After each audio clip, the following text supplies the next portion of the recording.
Buenas tardes a todos los presentes. Los saludamos desde el Hospital Nacional Arzobispo Loaiza del Ministerio de Salud para dar inicio a la TLIEC programada para hoy, lunes 21 de agosto, con el tema Acompañamiento familiar a personas con discapacidad, a cargo de la licenciada Katia Ceballos y Fuentes, psicóloga de Estrategia de Salud Mental del Hospital Nacional Arzobispo Loaiza. Asimismo, recordarle a todos los participantes que pueden realizar sus preguntas a través del chat de la plataforma de Zoom para ser respondidas al final de la ponencia. Bienvenida, estimada licenciada Ceballos. Es un honor tenerla con nosotros. Estamos atentos a su presentación. Adelante, por favor. Ok, gracias. Buenas tardes. ¿Me escuchan? ¿Sí? Sí, se le Ok. escucha fuerte y claro. Bien, gracias. Gracias por acompañarnos. El día de hoy voy a hablarles sobre la importancia del acompañamiento familiar a personas con discapacidad.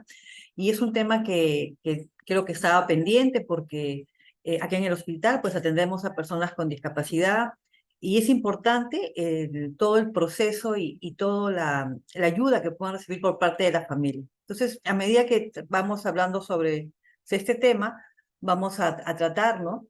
En las diferentes etapas, ¿no? De niñez, adolescencia, adultos jóvenes y adultos mayores, ¿no? Porque las personas con discapacidad tienen pues el mismo proceso que tenemos las personas que no tenemos discapacidad y que es importante también cubrir estas necesidades de ellos en el tiempo en el cual se encuentran. Bien. Entonces, a ver, a manera de introducción podemos decir de que la familia, como ya sabemos, cumple un rol fundamental en el desarrollo de sus integrantes, ¿no? Aprendemos dentro de nuestra familia, aprendemos a desenvolvernos como individuos que integran una sociedad. Y de la interacción que tenemos con nuestros padres, hermanos, con nuestra familia extensa, formamos nuestro carácter y valores. Para las personas con discapacidad, estas primeras experiencias son bastante relevantes, porque son lo que van a influir significativamente en su participación activa como miembros de una comunidad. Por lo tanto, los mensajes, todo lo que podemos enseñarles a ellos y la confianza que podamos brindarles va a ser muy importante para el futuro desarrollo de ellos. Bien, entonces solamente voy a mencionar los tipos de discapacidad que puede ser motriz, visual, auditiva, intelectual, psicosocial y múltiple, ¿no? Y podemos decir, a manera de definir, las personas con discapacidad es aquella que tiene una o más deficiencias evidenciadas con la pérdida significativa de alguna de sus funciones físicas, mentales o sensoriales que impliquen la disminución o ausencia de la capacidad de realizar una actividad dentro de formas o márgenes considerados normales, limitándola en el desempeño de un rol, función o ejercicio de actividades y oportunidades para participar equitativamente dentro de la sociedad. Bueno, a manera de testimonio puedo decirles que yo convivo con una persona con discapacidad desde que tengo 3 años, ¿no? Producto de un accidente, mi hermano, que es el mayor, a los 5 años tuvo una lesión, lo cual pues le generó una discapacidad múltiple, ¿no? Él tiene discapacidad cognitiva, tiene una discapacidad física también, producto de ello pues tiene un RM moderado, por lo tanto, a medida que vamos a ir avanzando, de repente voy a ir dándoles un poco el testimonio de lo que es vivir con una persona con discapacidad y cómo nosotros de repente como familia y lo que hemos aprendido también de otras familias nos ayudó a poder llevar mejor la convivencia. Entonces, ¿cuáles son las dificultades que se presentan en la familia, por ejemplo, cuando se diagnostica una persona con discapacidad? Ya sea desde, de repente, una mamá que va a dar luz y tiene un niño prematuro y de pronto le informan que tiene ciertas dificultades o que no va a poder desarrollar como los padres esperan, ¿no? O que de repente, producto de un accidente, una persona también presenta una discapacidad y de pronto, pues, en cualquier edad, ¿no? Ya sea en la niñez o cuando alguien es adulto, adulto joven, ¿no? Entonces, ¿cuáles son las primeras dificultades que se pueden observar en las familias, ¿no? Muchas veces es la de confianza o la irritabilidad hacia los profesionales, el dar estas noticias a la familia que tiene expectativas, ¿no? Con el ser que acaba de llegar, o de repente de algún accidente que se tuvo y de pronto que pensaron que era algo simple, cuando le dan los diagnósticos, pues muchas veces hay mucha desconfianza, ¿no? También muchos de ellos pues desean que se realicen otra vez los exámenes y que se realice descarte, ¿no?, del diagnóstico inicial. También se encuentra que hay falsas expectativas o un excesivo positivismo o pesimismo, ¿no? Por una parte, pues no quieren ver la realidad y por otra parte, pues la niegan. Muchas veces también se puede presentar crisis de pareja y sentimientos de culpa, mejor no hubiera salido, mejor no hubiera ido, o empiezan a estudiar o a ver el árbol, ¿no?, familiar para ver de dónde viene, digamos, la discapacidad que puede presentar el hijo o la hija, ¿no? También hay una sobreimplicación o desvinculación de los hermanos, es decir, los padres quieren de repente que los hermanos sean parte activa y que crezcan y que de alguna otra manera cubran todas las necesidades, dejando un poco de lado las suyas, o también hay una desvinculación, es decir, no quieren que los hermanos participen en nada en el desarrollo del hermano con discapacidad. Y también hay el miedo al que dirán. Ya sabemos que tenemos una sociedad que juzga y prejuzga muchas veces, y entonces este miedo al que dirán va a estar presente siempre en estas situaciones. Entonces, si hablamos de un niño que nació y que de pronto presenta una discapacidad, este niño va a tener que ir al colegio, ¿no? Y va a venir la etapa escolar. Entonces, ¿cuáles son los mayores temores que presentan los padres cuando tienen que llevar a sus niños al colegio, ¿no? Primero, quieren saber si el centro cuenta con los recursos necesarios, ¿no? Yo recuerdo cuando a mi hermano lo llevaron al colegio en ese tiempo, imagínense, hace ya 50 años más o menos, el colegio, lo pusieron en un colegio regular porque los colegios que habían de educación especial eran muy costosos y estaban muy distantes de mi casa. Entonces fue un colegio pequeño, ¿no?, pero que era de 2 pisos. Y recuerdo que, igual que él, había una niña que tenía un problema de motor y que ella andaba con andador. Entonces era el papá todos los días llevar a la niña, subir el andador, cargar a la niña para que pueda ir al año que le correspondía, ¿no? En el caso de mi hermano era muletas, lonchera, mochila, ¿no? Y era pues bastante incómodo y difícil incluso. Entonces antes no estaban los colegios de repente habilitados, o no se hablaba mucho de la importancia de tener estos colegios inclusivos, ¿bien?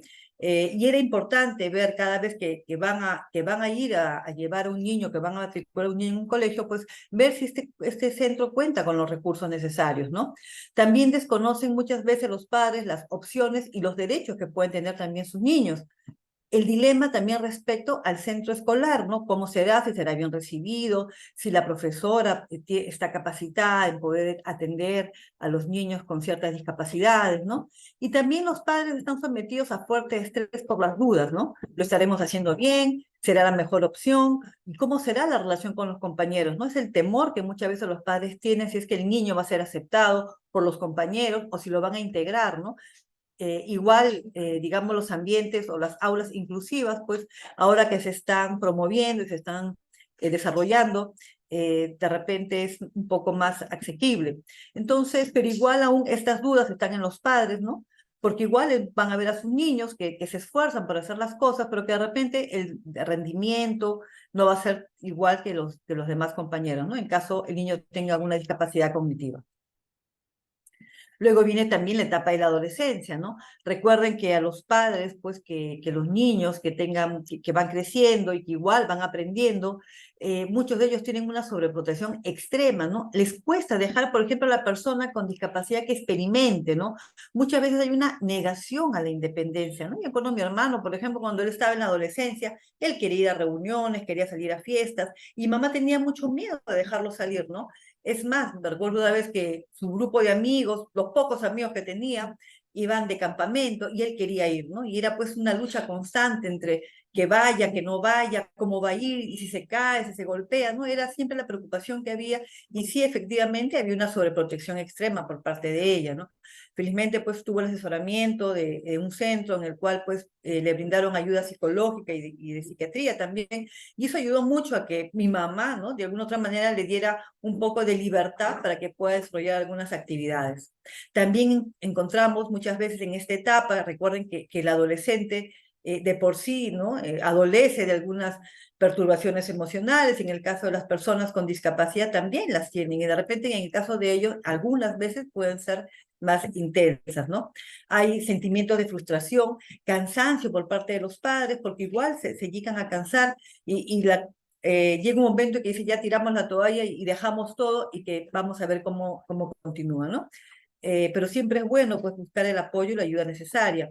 También hay una preocupación por la aceptación social y la relación con los compañeros. Sabemos que las personas necesitamos formar grupos, necesitamos sentirnos aceptados y valorados, validados dentro de un grupo. Y en el caso de los niños que tienen, tienen algún tipo de discapacidad, entonces siempre los padres buscan que sean aceptados y que los compañeros de alguna otra manera pues cubran, ¿no?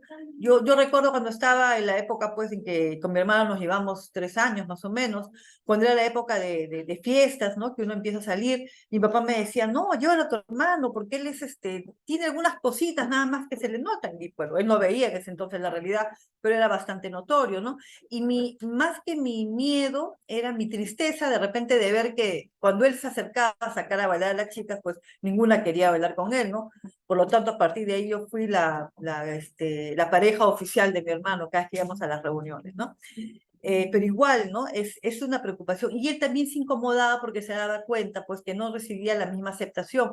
Y es comprensible, pues no podemos obligar a las personas que no están preparadas, ¿no? Y más bien hay que enseñarles a ellos que así como hay un grupo de personas o que de repente, pues, van a tener dificultad para poder entablar una relación, sí pueden tener un grupo social el cual los va a acompañar. En el caso de nosotros, por ejemplo, mis primos, ¿no? Toda mi familia, siempre ha tenido una buena aceptación. Nosotros nunca lo hemos dejado en casa, al contrario, él ha participado en todas las reuniones familiares, ¿no? Y aún hasta ahora él participa en todas las reuniones, todos los cumpleaños, ese que se acuerda de los cumpleaños de todos, ¿no? Entonces, en ese sentido, pues, esa parte social de amigos, de repente, que no la tuvo, la pudo o la cubrimos nosotros, la familia, entre hermanos y primos, para que él tenga ese soporte también social, ¿no? También dentro de esta etapa se encuentran los problemas académicos, por ejemplo, ¿no? De repente pasan de año al término de la secundaria o que ya quieren estudiar fuera del colegio, los cambios de los profesores, muchas veces pues, están acostumbrados a un profesor o a un grupo y de pronto hay cambios, ¿no? Entonces, el cambio de los profesores, el cambio de los compañeros, o de repente hay más distancia del centro escolar o del centro de estudios, ¿no? Y también muchas dudas respecto a cambiar el centro de estudios, ¿no? Todo esto pues son los que pasan los padres cuando están en esta etapa, porque como todo papá quiere, o como todo papá, toda mamá, quieren que sus hijos salgan adelante y que también pues sean productivos para ellos mismos, ¿no? En algunos casos van a poder serlo y en otros pues van a ser dependientes, ¿no? Dependiendo del tipo de discapacidad o semidependientes.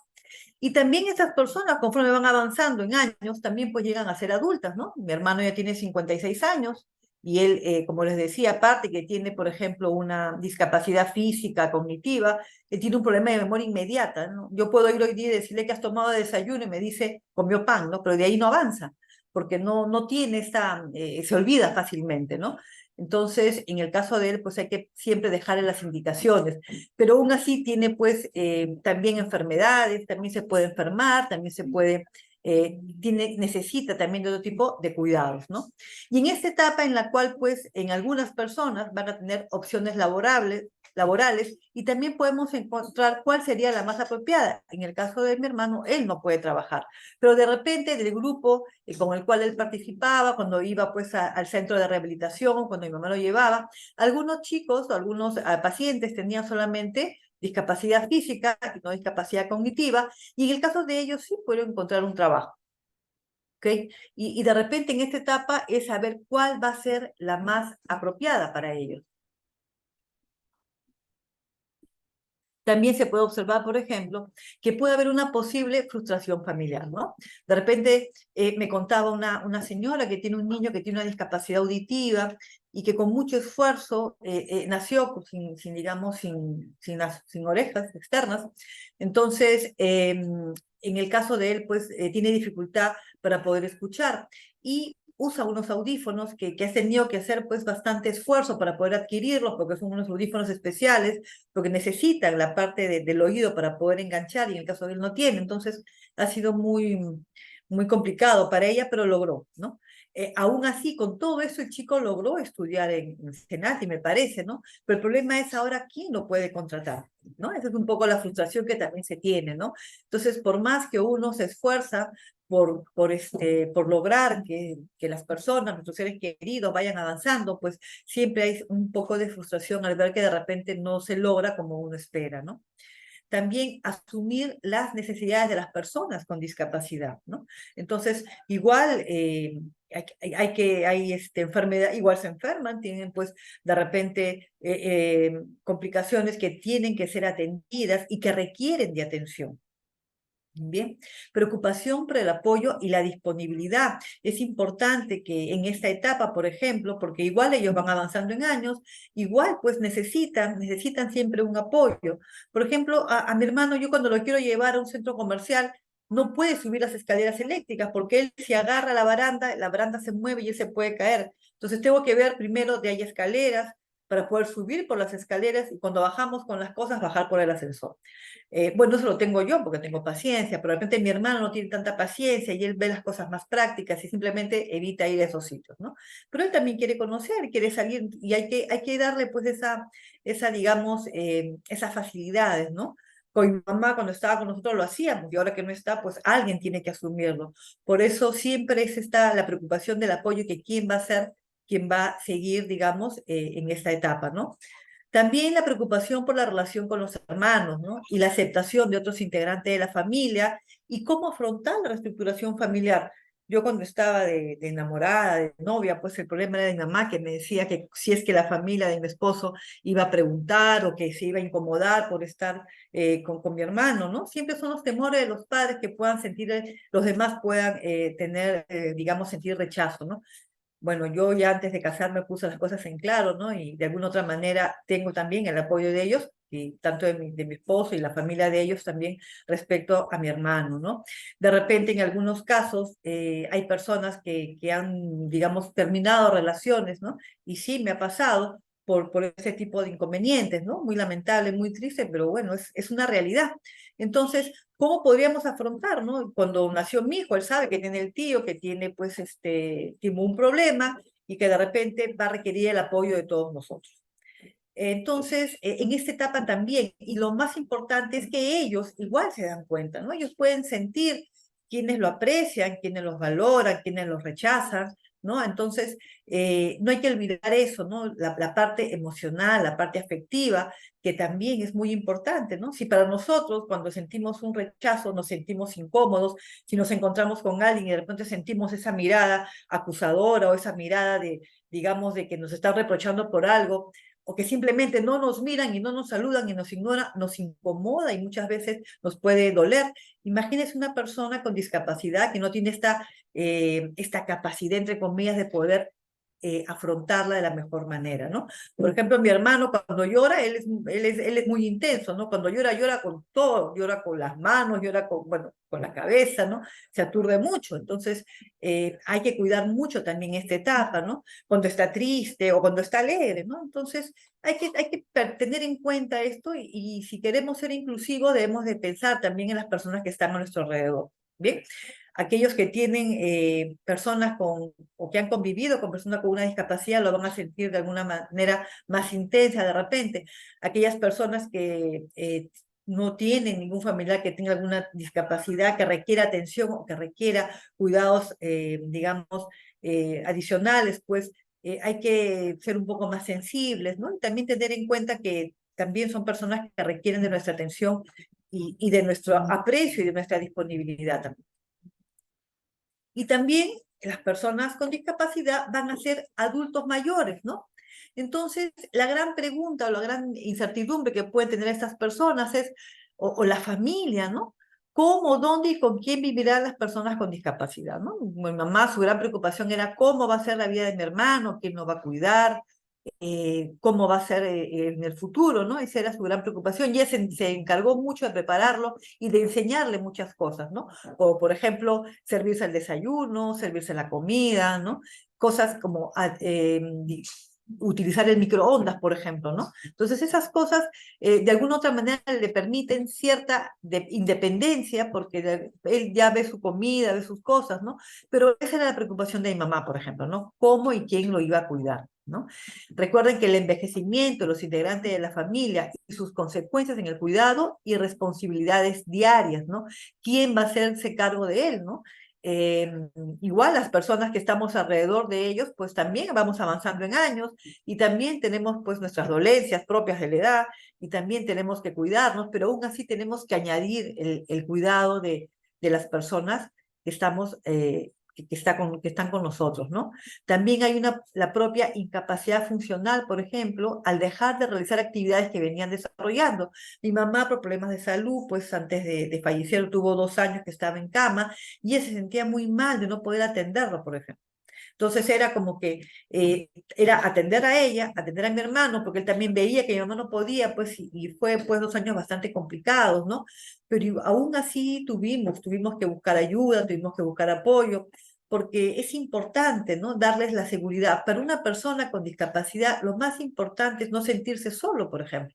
No sentir que ahora qué va a ser de mí, que no va a estar mi mamá, no va a estar mi papá, o de repente no va a estar la persona con quien pueda cuidarme, ¿no? A veces mi hermano se confunde y me dice mamá, por ejemplo, ¿no? Porque todo ahora recae sobre mí. Entonces, eso le da cierta tranquilidad y a mí también como hermana me da bastante tranquilidad de saber, pues, que él no se va a sentir solo, ¿no?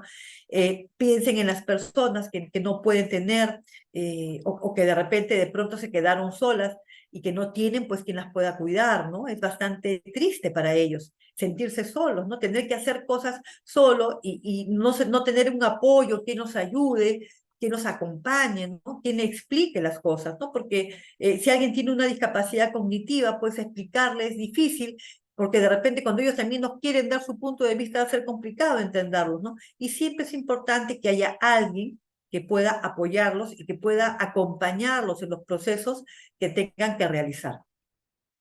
Bien, entonces, con todo lo que les he dicho, pues el soporte familiar es muy importante para las personas con discapacidad.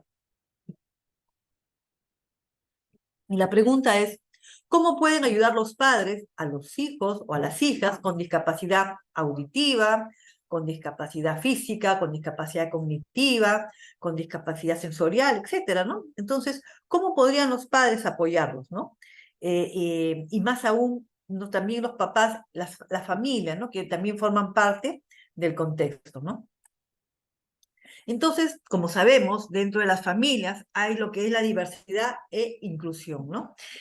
Recuerden que en la familia es donde percibimos la diversidad. Todos crecimos con los mismos papás, pero cada quien tiene su manera de pensar, su manera de ser, su manera de percibir la vida, porque todos tenemos unos lentes personales donde vemos la realidad de manera distinta, ¿no? Y eso va a depender de las experiencias que podamos tener, va a depender de todo lo que hemos vivido y de todo lo que hemos aprendido y cómo hemos asimilado estas experiencias, ¿no? Entonces, al convivir con nuestras diferencias, ya sean físicas, cognitivas o de gustos, también aprendemos a aceptarnos, a ser flexibles y a ser tolerantes, ¿no? Tenemos que ser tolerantes con los integrantes de nuestras familias, más aún si dentro de ellos pues tenemos algún integrante que tiene algún tipo de discapacidad. De esta manera, la familia juega un rol importante en la discapacidad, enseñando que la diversidad e inclusión son pilares en nuestra sociedad, ¿no? Si queremos una sociedad diferente, pues tengo que cambiar, tengo que ver de qué manera yo podría ayudar y apoyar a las personas, ¿no? Que con discapacidad, por ejemplo, que tengo a mi alrededor, ¿no? No podemos cegarnos, no podemos, digamos, pedir cambios si el cambio no soy también, digamos, a manera personal. También es importante familia y autoestima. Recuerden, ¿no? Si un niño percibe que sus padres no le tienen confianza, va a pensar que no vale lo suficiente, lo cual va a afectar su desarrollo. Las familias son los mensajes familiares que puedan dar o los mensajes que se dan en familia, que se dan a los hijos, son muy importantes, ¿no? Muchas veces de ellos va a depender cómo los niños van a verse a sí mismos y cómo van a ver al mundo, ¿no? Si un niño sabe o le dicen que a pesar digamos, de las equivocaciones que tiene, también ahí tiene la posibilidad de poder corregirse, ¿no? Entonces él se va a percibir que se siente bien y que los demás están bien. Pero si de repente a un niño le dicen que todo está mal, ¿no? Que desde antes de que haga las cosas ya le dicen que ya se equivocó, que no está, que no sirve para hacer determinadas actividades, ¿cómo se va a percibir? Y además aún si le dicen, deja tú que lo voy a hacer yo, él se va a percibir que él está mal y que los demás están bien, ¿no? Y si de pronto alguien le dice a este niño de que, bueno, que él va a ser responsable por todas las cosas que van a pasar y que de él va a depender muchas veces la felicidad de la familia, o que se tienen muchas expectativas y que él tiene que cumplir todas las expectativas que los demás esperan de él, de repente por ahí va a tener una sensación falsa, una pseudo autoestima de que él se va a sentir bien y que los demás están mal, ¿no? Pero más complicados van a ser aquellos niños donde siempre les dicen que todo está mal y que el mundo está mal y que todo es pésimo y que mejor simplemente nos sentamos a esperar a ver, digamos, que Neptuno choque con la Tierra, ¿no? Entonces esos niños pues definitivamente van a percibirse ellos de manera negativa, que ellos están mal y que los demás y el mundo y alrededores están mal, ¿no? Y es importante, por ejemplo, que nosotros identifiquemos como familias cuáles son los mensajes que mayormente recibimos o los mensajes que decimos, ¿no? Para poder darnos cuenta cómo es qué mensajes estamos dando, ¿no? Si la mayor parte del día yo estoy dando mensajes negativos, si siempre estoy criticando, si siempre estoy cuestionando, ¿no? Si siempre estoy viendo lo negativo nada más, o si siempre estoy viendo lo positivo, ¿no? Imagínense un niño con una discapacidad que está creciendo y que es en un ambiente en el cual todo es malo, todo es negativo, ¿no? Yo recuerdo mucho que en mi familia había un mensaje, ¿no? Que decía, toda madre lleva una cruz. Yo esa cadena la corté, yo no cargo ninguna cruz, ¿no? Ni siquiera así me pidan un ratito que cargue, no cargo ninguna cruz. Pero era que todos llevaban una cruz. Entonces tenía una tía que tenía un hijo que tenía problemas de alcoholismo, por ahí tenía una tía que tenía mi primo que tenía problemas de conducta, mi mamá que tenía problemas de mi hermano, y todo hacer una competencia para ver, digamos, quién sufría más, ¿no? Entonces era que todos tenían una cruz, ¿no? Felizmente que ya esa cadena se cortó. No hay que llevar cruces. Cruz en el sentido de problemas, ¿no? De que digamos, de problemas que se van viniendo, ¿no? O frases típicas también. Mi abuela era mucho de decir, no hay mal que dure 100 años, ¿no? Bueno, ella falleció hace que los 90 años, ¿no? Y siempre decía lo mismo. Entonces, mis primas, por ejemplo, cuando nos reunimos, siempre sacan los mensajes de las abuelas, ¿no? De mi abuela, de su mamá, que han venido repitiendo generación tras generación. Entonces, imagínense si un niño que tiene una discapacidad, que crece en esos ambientes donde son de repente los culpables, porque muchas veces cuando hay un problema familiar, de pronto toda la familia se centra en ese problema, pero una vez que va pasando el tiempo, el problema forma parte de la familia y los problemas de antes pues vuelven a presentarse, ¿no? Y cómo va a ser el desarrollo de estos niños, ¿no? Entonces, para eso, para poder hablar de la autoestima, vamos a ver unas recomendaciones que los padres puedan tener. Por ejemplo, es importante que los padres conversen de discapacidad en la familia, ¿no? Si hay más niños, si hay más hijos, es importante que se converse de la discapacidad. ¿Qué cosa es la discapacidad? Y cómo podemos ayudar también a que esta persona con cierta discapacidad pueda sentirse mejor, ¿no? Un ratito, se me está apagando la batería, dije. Realmente que acá está todo controlado. Eso espero, ¿no? Sí. Ah, se hizo la magia, ¿ves? Así cuando estamos con energías positivas, todo se puede. Ok. También tenemos que aceptar habilidades y debilidades de los integrantes de la familia, ¿no? Tenemos que reconocer en qué cosa es hábil, ¿no? La persona de repente que tiene cierta discapacidad, en algo debe ser hábil, ¿no? Por ejemplo, a ver, a mi hermano fácilmente se puede olvidar que algo falta en la casa, ¿no? Porque todos los días hay que comprar algo. Entonces mi casa siempre está llena, siempre hay algo, ¿no? Si hay 3 tarros de leche, él igual tiene que comprar uno más, porque de repente si se acaban los 3, queda uno por si acaso, ¿no? Igual, tanto él como nosotros, ¿no? Mi mamá aceptó mucho y nos enseñó que todos tenemos habilidades y también tenemos debilidades, ¿no? Yo sé, por ejemplo, que él no le puedo hablar fuerte, porque si él me ve enojada y lo grito o le llamo la atención por algo, él se va a poner muy nervioso. Entonces, esa es una debilidad en él, que yo no lo voy a hacer, ¿no? igual encontremos qué habilidades y qué debilidades tenemos también nosotros y también los demás integrantes de nuestras familias, ¿no? Evitar, por ejemplo, el no puedes, mejor lo hago yo, o nunca lo lograrás, en tareas que sabemos que ellos puedan desarrollarlas, ¿no? De repente sería interesante cambiarlas por inténtalo una vez más, no te rindas, o tú sí puedes, ¿no? Pero en cosas que sabemos que ellos pueden desarrollarlas, no en cosas de repente que van a ser complicadas para ellos, ¿no? Dando este tipo de mensajes y reconociendo este tipo de situaciones, vamos a incorporar en ellos, ¿no? Estas palabras como suyas, ¿no? Entonces, por ejemplo, hay logros en las personas que tienen discapacidad. En mi hermano, por ejemplo, el hecho de que pueda amarrarse los pasadores es bastante. ¿No? Es bastante. El hecho de repente que pueda asearse él solo, que pueda bañarse solo, que aprendió a bañarse a muy corta edad, también es bastante, ¿no? De repente, ¿cuál es la debilidad que él tiene? Y no me he dado cuenta, recién me he dado cuenta, ¿no? Que él, como tiene hemiplegia del lado derecho, entonces, por ejemplo, cerrarse una casaca es difícil para él, no puede enganchar el cierre para poder subirse la casaca. Y le compré buzos con cierre. Entonces ahora tengo que cambiar, le dijo, dentro de 2 años que cambiamos de las cosas de ropa, pues voy a tener que comprarle casacas sin cierre. Entonces, cada vez que salimos, yo tengo que subir los cierres porque para él es muy difícil, ¿no? Muy difícil poder hacer este tipo de cosas. Sería imposible para mí decirle, no puedes hacerlo, no lo vas a lograr, inténtalo tú, sí puedes hacerlo, porque para él va a ser muy frustrante, porque algo que también tienen los chicos con discapacidad y las chicas con discapacidad es que están muy expuestas o muy expuestos a situaciones frustrantes y ellos con su discapacidad aprenden a afrontarlas, por ejemplo. Entonces, cuando salimos, yo soy quien le sube el cierre de la casaca a mi hermano, ¿no? Tenemos que ayudarlos de esta manera, ¿no? Recuerden que los mensajes que vamos a darles tienen que ser mensajes que ellos puedan o que sabemos que van a poder lograr hacer las actividades que están desarrollando. ¿Bien? También tiene que ver, la educación es muy importante. Para las personas con discapacidad es importante que la familia, por ejemplo, brinde educación a través de valores, actitudes y comportamientos, ¿verdad? Algo, por ejemplo, que mi hermano tiene es que él no sabe mentir y no miente.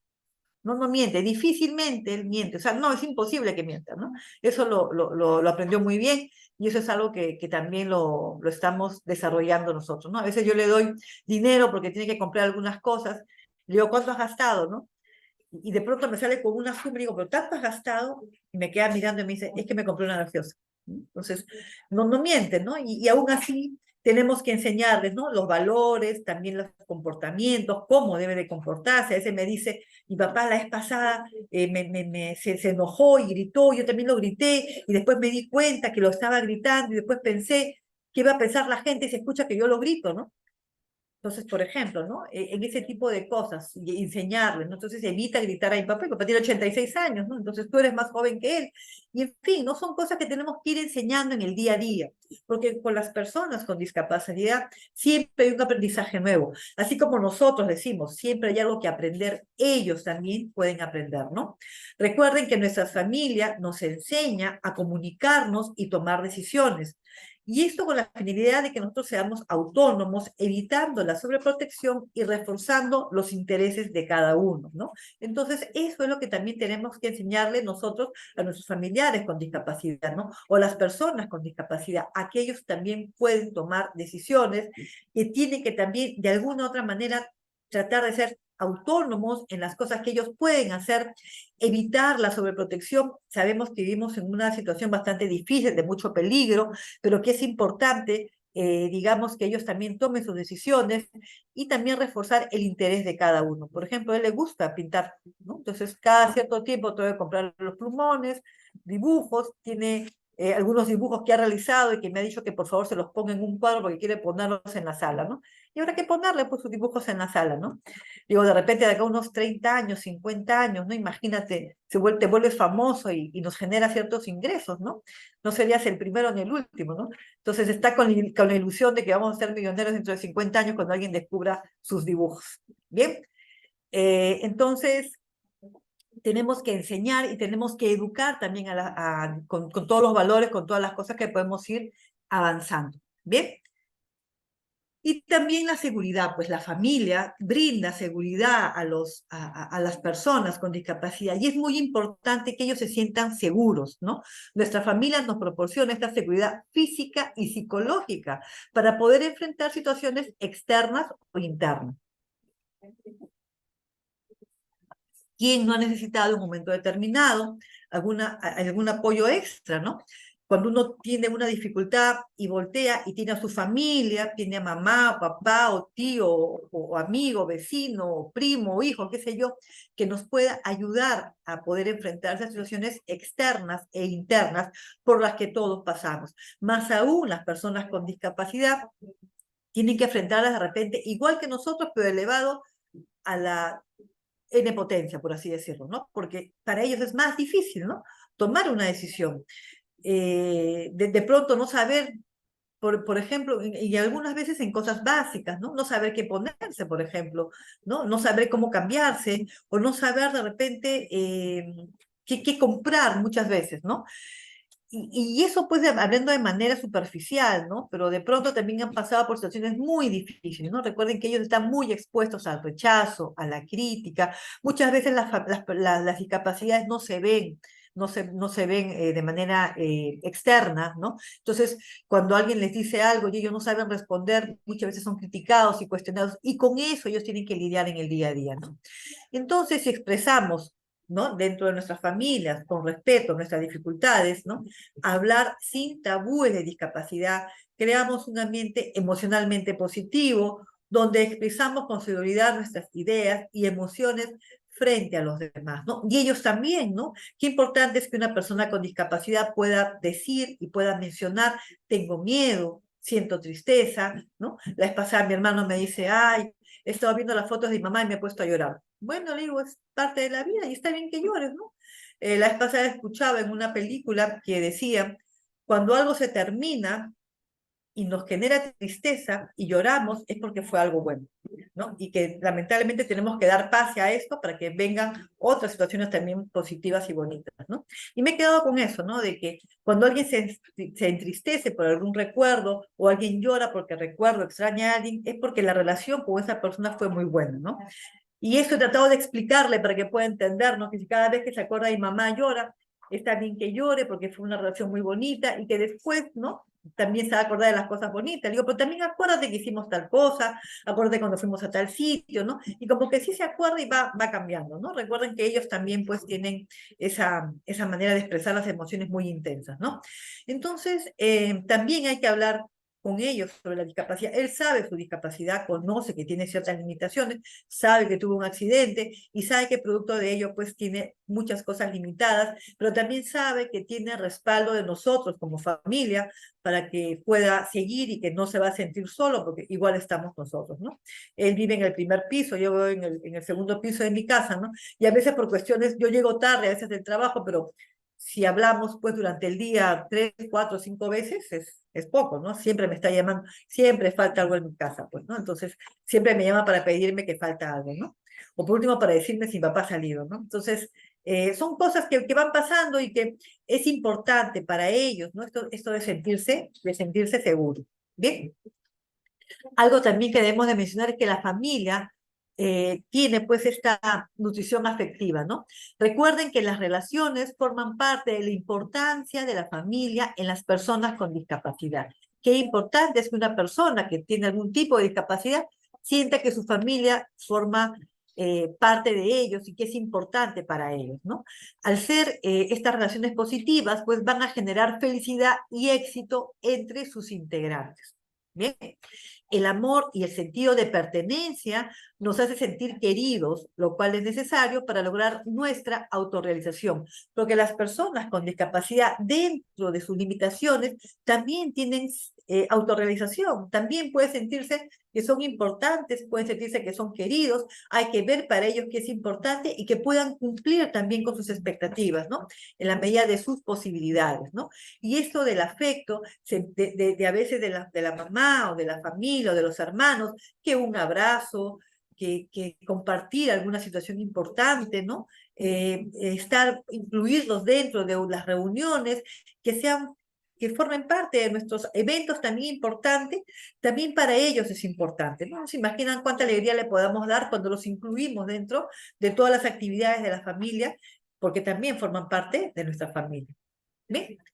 Y algo que me llamó la atención mientras investigaba sobre lo que era pues la discapacidad para poder hacer, y la familia para poder hacer esta presentación, encontré lo que se llama la calidad de vida familiar, ¿no?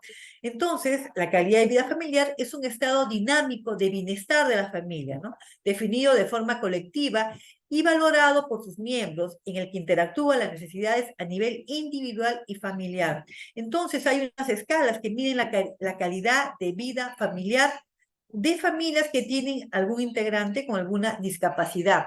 Entonces se evalúan dimensiones y también tienen algunos indicadores de la calidad de vida familiar. Uy, yo me he interesado mucho, es más, creo que debe de haber en algunos centros que trabajan con personas con discapacidad o que están, digamos, trabajando, ¿no? Esta escala, ¿no? Por ejemplo, la dimensión de la interacción familiar.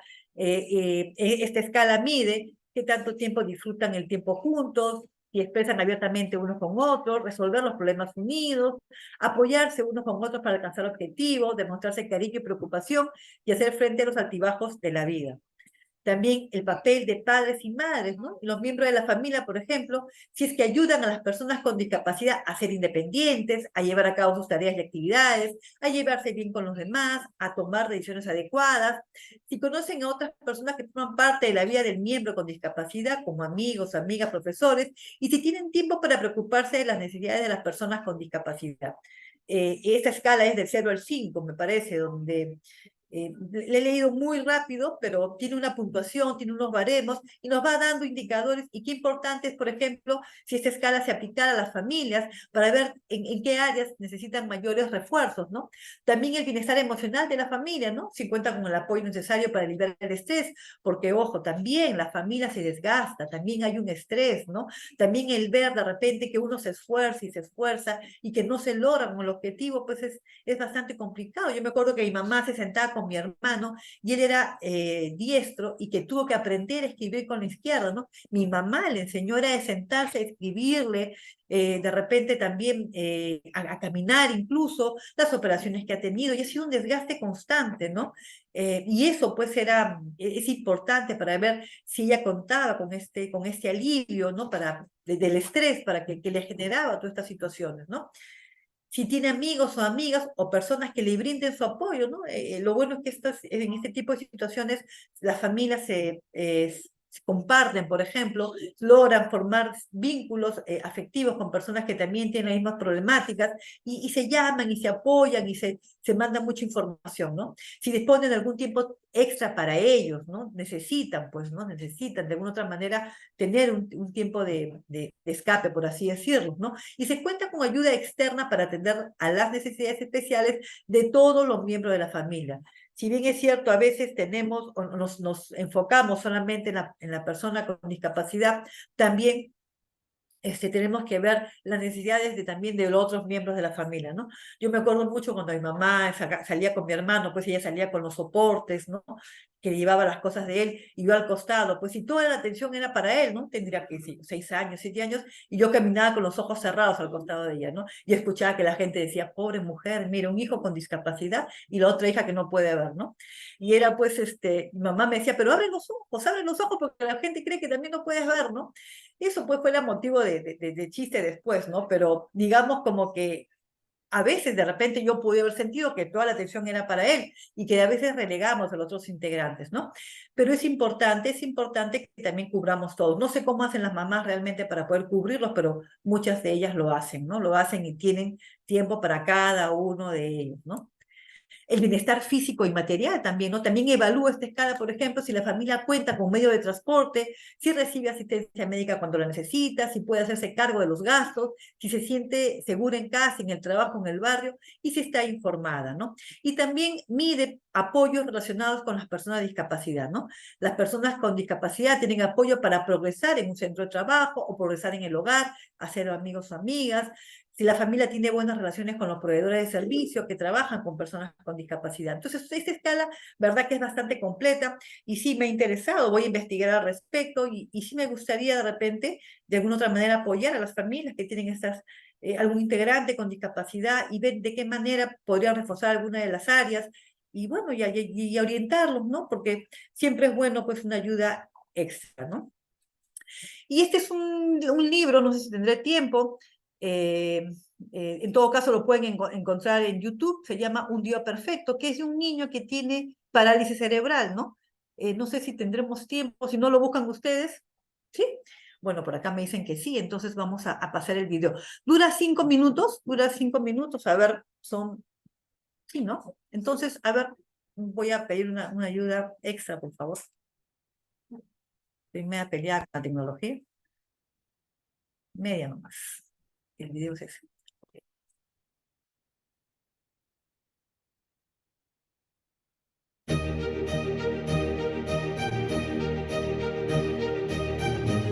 Les voy a leer un cuento que se titula Un día perfecto, de Javier Garrido, de la editorial Cuatro Islas.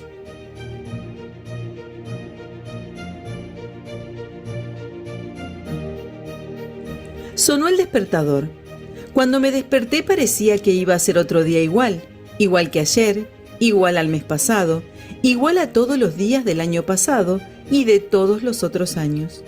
Todo eso pensaba yo, mientras me terminaba de vestir y me sentaban en mi silla, y yo señalaba lo que quería desayunar, como todos los días. Es que nací con parálisis cerebral, y como no puedo caminar, me muevo en silla de ruedas.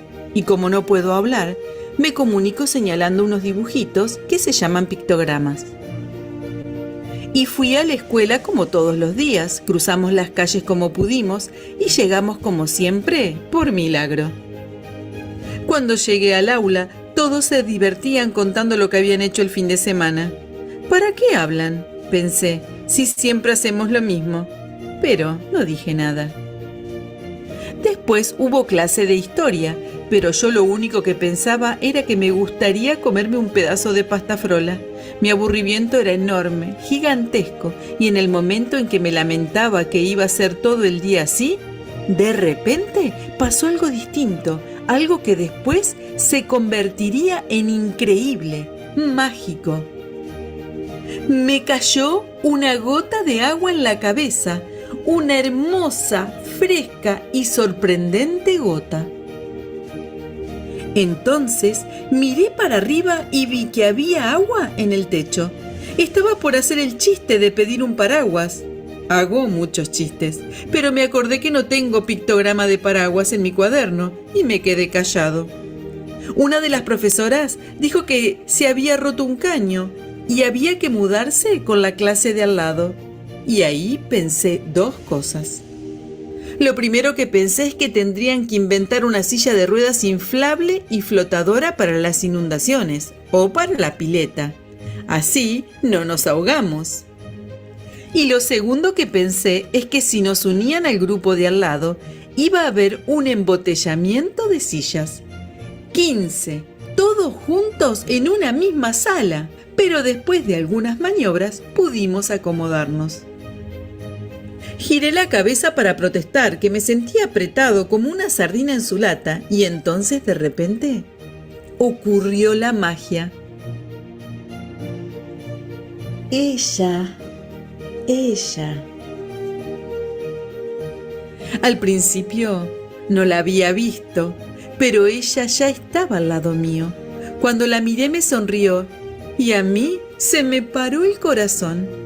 Alguien dijo: Agustina, y entendí sin mirar que se referían a ella, que ella se llamaba Agustina.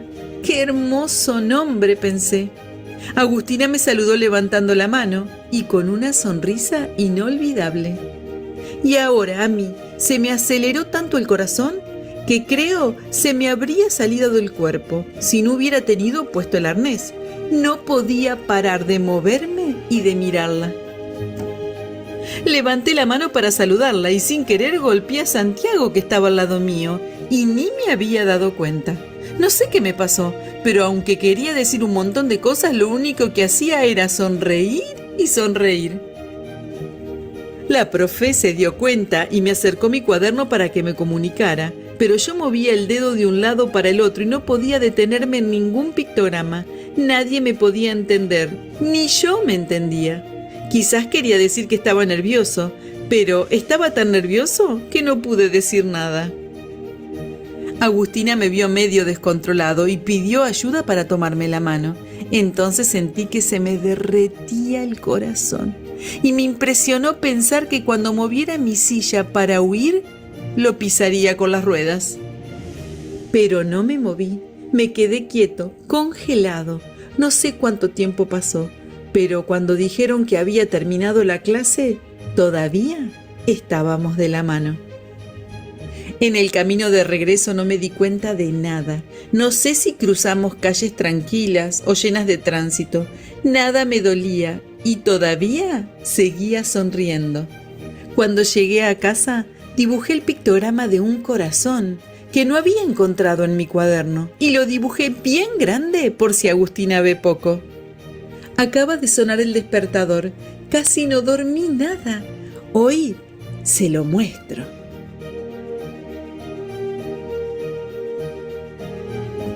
Y colorín colorado, colorado, colorín, un día perfecto de Javier Garrido llegó a su fin.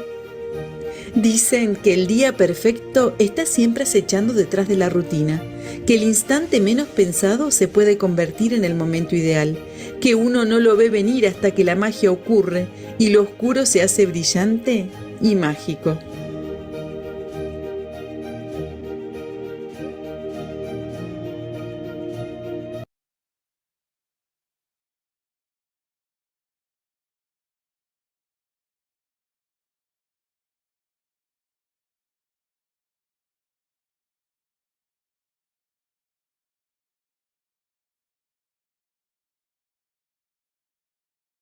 Sí.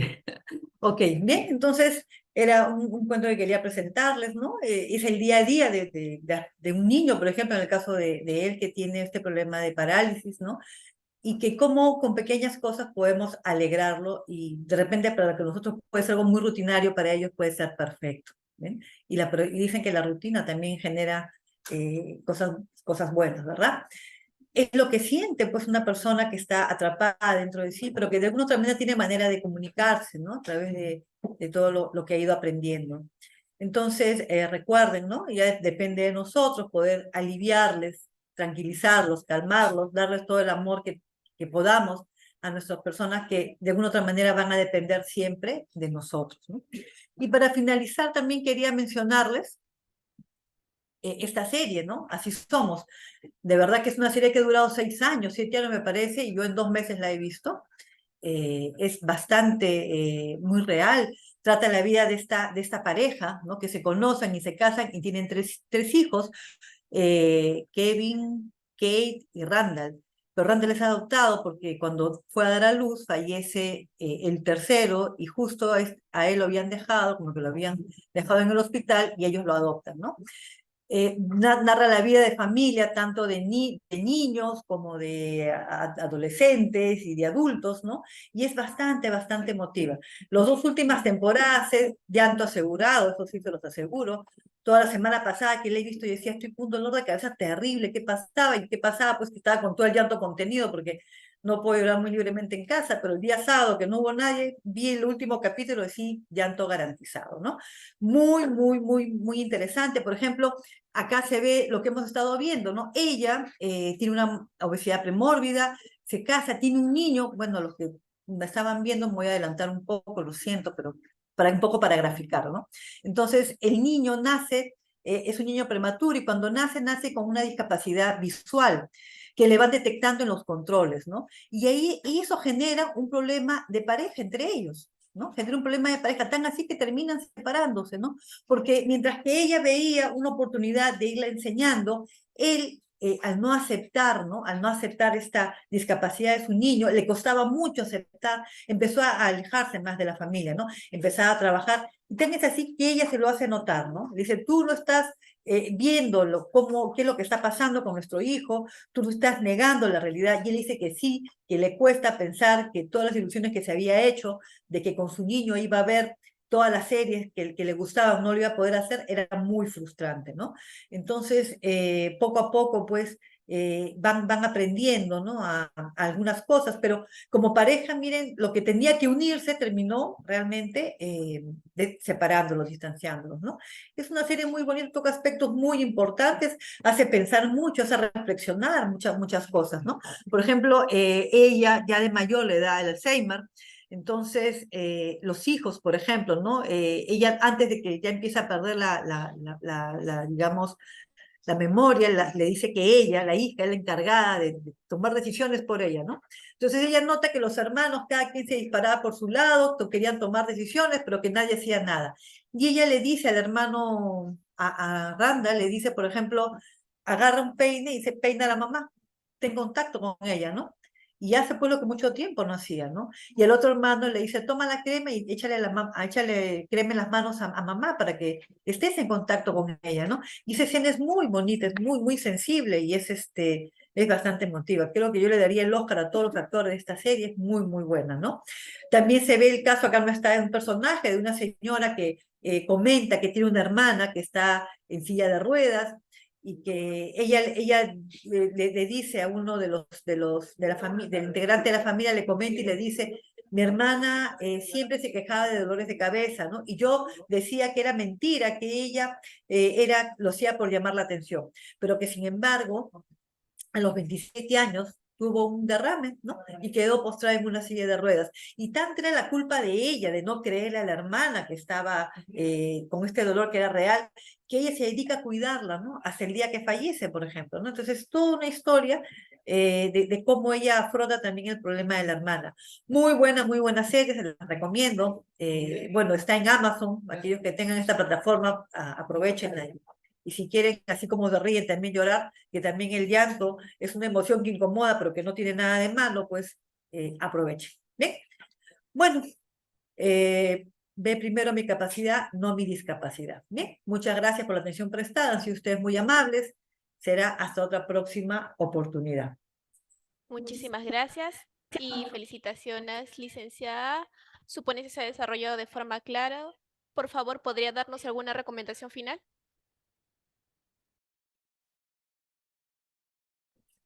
Sí, solamente decirles de que a veces contamos con algunas dudas, algunos temores, algunos miedos, ¿no?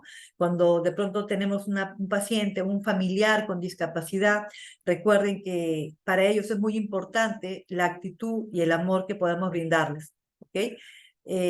Ellos prácticamente muchas veces dependen de nosotros, entonces no hay nada más agradable que dar amor a aquella persona que lo está necesitando y más aún que lo va a recibir de manera incondicional. ¿Bien?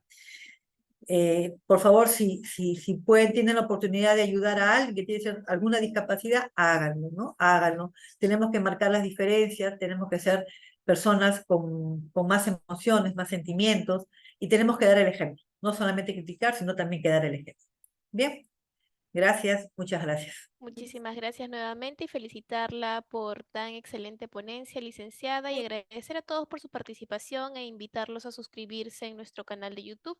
Nos pueden encontrar como Hospital Nacional Arzobispo Loaiza. Ahí podrán ver nuevamente las telecapacitaciones y tele-IEC. De igual manera pueden escribirnos en los comentarios otros temas de interés que les gustaría que se tocaran próximamente.